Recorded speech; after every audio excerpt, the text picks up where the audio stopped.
So Neil Druckmann has been talking to a few gaming websites and he's basically been telling people that they just don't know what's to come in The Last of Us Part 2. He was recently interviewed by Eurogamer and Druckmann explained how the storylines have been misconstrued. He's saying that there's a lot of false things out there, that a lot of the things people are saying are just not true about the game, which I find really baffling because there are full screenshots, there are full videos out there. The whole script I think leaked online, so I'm not really sure what he's talking about. However, when you have so many videos that are released basically and they're all scattered all over the place, it is hard to tell where the story's going. One of the things that's troubling about this interview though is that Neil Druckmann kind of confirmed some of the things people are a little bit worried about without completely confirming them, and I'll read it to you. He then goes on to explain how Naughty Dog wanted to explore all the possibilities and situations a 19-year-old woman could encounter, no matter whether that's through sexuality or physical and mental violence. And then he goes on to say, so if you somehow have a problem with that, well then that sucks, but the story's gonna win for us. It's ironic or maybe sad. I think that people will benefit the most from this kind of story are the ones that are yelling the loudest right now, but I hope there's enough in the game to draw them in and just normalize stuff that is normal. Now the biggest worry people have of The Last of Us is that it's trying to push some sort of identity or sex politics into the game, and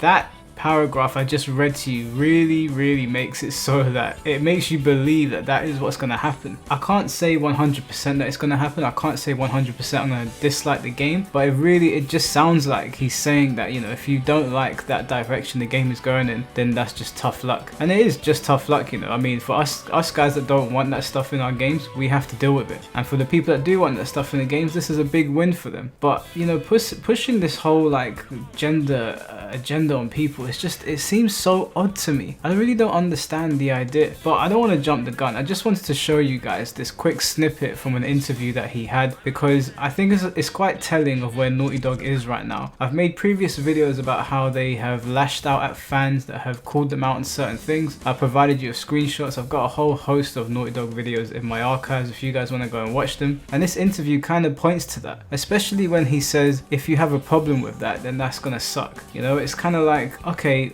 what you're telling me here is that we are on the right path when we're saying the videos and the story have gone a certain way, and that if we don't like it, we're just gonna have to deal with it. Now, as I said, it's their choice to make games the way they want to make them. They can do whatever they want, whenever they want, but we don't have to like it. And they think the story is going to be a big win for them. Now, the game will probably be a big win. I cannot see The Last of Us Part 2 selling badly. I would actually be shocked. You have to remember that us guys on YouTube here that look at games in a more critical way, or like we dive into certain things, we're a minority. The majority are not even paying attention to this. Most people that I speak to on a day-to-day, they don't really know about this. The more casual fans, the more casual players. So in terms of the backlash it's received online, I'm not sure that's going to have a heavy impact on the game. But I thought this was very interesting. There's not much to go off on here. There's nothing else really in the article. That was really it. But let me know what you guys think about that. It seems like these protests are having a ripple effect on the game industry that might profoundly change it for years to come.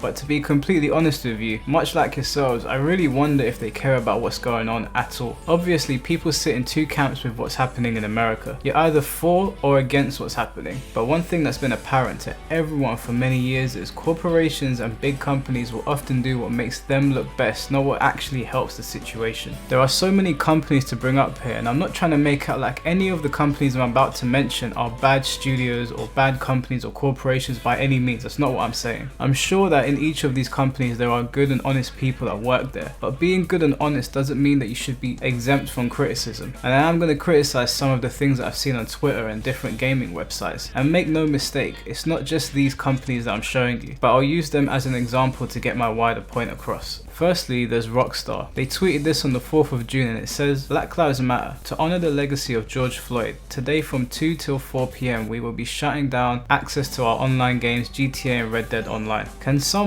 anyone tell me how that helps the situation in any way, shape or form? You shut down the servers for 2 hours and then you're just going to turn them back on and the wheel's going to keep on spinning. This is the kind of virtue signaling that is honestly, it's just irritating. I know whoever is at the top of Rockstar probably didn't have bad intentions when they put this out, but but it's incredibly short-sighted and it seems kinda lazy to me. As of 2020, Rockstar's net worth is over 3.5 billion, and it's no surprise. On GTA 5 alone, there are over 8 million players. That's just an insane number for any game. I don't know what the numbers are for Red Dead, but I imagine they're probably still quite high. And with more money than God, you're telling me the best you can do is shut down the servers for 2 hours. Come on guys, like, we're better than this. Then you have the EA Play for 2020 being postponed in support of Black Lives Matter. Okay, how does postponing it help the situation at all? EA Games has a net worth of 22.9 billion, which is absolutely insane. And the only way you can support something is by postponing a show. What does that have to do, and how does that show support? What EA should have said is they are postponing it to a later date in wake of what's happening. Saying you're supporting something is just inaccurate. That word, support, it means doing something. You're not actually doing anything by stopping your show. Here we have Call of Duty Modern Warfare adding a Black Lives Matter screen to their game. I assume it's when you boot up the game, it's probably a loading screen. It might even pop up all over the game. I don't know because I don't play it. But okay, fine. You put up a screen and you think that's actually going to do something. It's not. Let me tell you something about people. A person's attention to something that doesn't directly affect them or impact their lives or resonate with them in any sort of way is fleeting. A loading screen only serves to postpone their game. As soon as the game starts, they're going to forget it was even there. Do you really think someone that didn't care about a movement or thought it was founded on lies is going to change their mind because of that? Do you think they're going to put the pad down and go, yeah, you know what, Black lives do matter, I got to change the way I think, blah blah blah? Of course not. Like, I'm just being real with you guys. On the flip side, do you really think someone that has been affected by police brutality or racially profiled is going to feel like you've suddenly helped them and changed their lives or the lives of the people in their community? Of course not. I'm not trying to shit on you guys for bringing awareness to something, but at the same time, are you just doing that to save face? Because that's what it looks like to me and a bunch of other people. Call of Duty is owned by Activision, and Activision puts this message out. Once again, I've got to repeat myself. Everyone knows that racism is bad and there should be no place for it in our society, but what are you actually doing as a company to make things better? I mean, your net worth is 53.79 billion as of June 5th, 2020, which is yesterday. Now, to be fair to Activision, they're pledging to crack down on racism in their games, which is fine. I don't think it's gonna work personally, to be completely honest with you, but fine. So why do I keep bringing up the net worth of all these companies? Well, it's obvious. It should be obvious to everyone. They have so much money they can actually actively change communities that are driven by crime. More often than not, crime is so high in a community because there's no opportunities for anyone. That's not to say that there aren't bad people that do disgusting things for the sake of doing them, and people should 100% be held accountable for their actions, but I'm just focusing on those that want to do better for themselves but are unfortunate enough to be raised in an area where they don't have the chance to do so. Take your power, take your influence, all that money, and promote healthy habits in people. Rebuild the infrastructure, make an active change in the community. Now, you're probably wondering, what does this have to do with racism? It doesn't have anything to do with racism at all. It has absolutely nothing to do with it. The reason why I'm talking about this and not racism is because I truly believe that trying to stamp out racism is a lost cause. You might be able to avert it and change people's minds sometimes, but for the most part, hating people is always going to exist. Hate in someone's heart is always going to exist. If you want to support black people in any way, go into the most crime-driven areas that have poor education structures, no jobs, and bad living conditions, and donate to rebuilding those communities. Focus on giving them opportunities so they don't feel disenfranchised, so they feel like someone is there trying to help them. These Twitter messages just look like virtue signaling to me. I'm fortunate enough to have carved out a life for myself where I didn't need to rely on a crime or a series of crimes to pay the bills, and I have no hate in my heart for anyone, white, black, or anything in between. But the reality is, some people aren't that fortunate. The other change that you can promote is trying to pass laws where people are held accountable in their places of power for doing racist things. That police officer that stood on the back of George Floyd or stood on his neck, something more should have been done than just be charging him with third-degree murder. People need to be held accountable for their actions. People need to be held accountable for their actions. I don't know how many times I need to repeat that. Saying Black Lives Matter and all this other stuff on social media doesn't help anyone. It doesn't help anyone. The Blackout Tuesday we had on Instagram, it didn't really help anything. If anything, things are getting worse. There are people that own businesses that are being looted because other people have hijacked the movement, or there's bad people in the movement and they're losing out as well. Everyone is losing in this situation. No one is gaining, and all these companies can do are put out messages on Twitter. It's not enough. Put your money where your mouth is and do something about it. Don't just say stuff. Shutting down servers for extended periods of time does nothing but upset your player base. That's all it does, and you guys need to understand that. You're not helping a single person here. This isn't about the Black Lives Matter being justified, the whole movement. It's not about it being justified. This ain't about standing against them either. This is me saying, if you,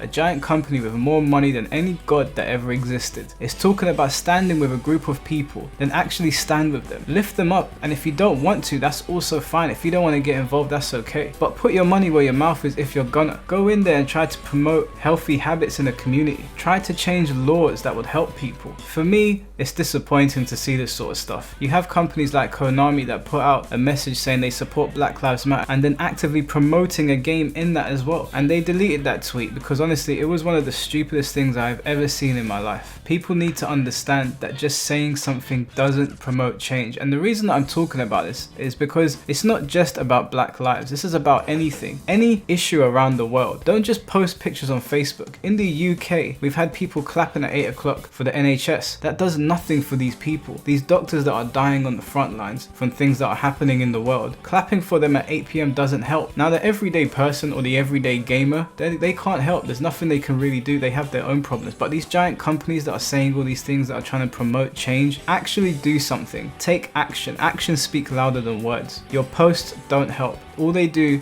is they irritate people. Don't pledge money to a movement that you might think is faulty, because I know people have issues with the people in charge of the Black Lives Matter movement, or where it's getting its funding from, or this, that and the other. That's fine. If you have issues with it, that's okay. But if you want to help, go into communities, help build up the infrastructure, give people better opportunities so crime goes down, so there's less reason for police to go into neighborhoods, so there's less reason for violence to break out. And I'm talking directly to the gaming companies. Now, this isn't something that I want to keep on talking about on my channel, but it's really disappointing to see this stuff on Twitter. Go onto Eurogamer, IGN, and everyone's reporting on it, but no one's doing anything. So my overarching message here is put your money where your mouth is and do better. Be better for people. But what do you guys think? Do you think these companies should be doing more for the people, or do you think these messages are enough? Let me know in the comment section below, and as always guys, stay safe out there, be responsible, and I'll catch you very soon.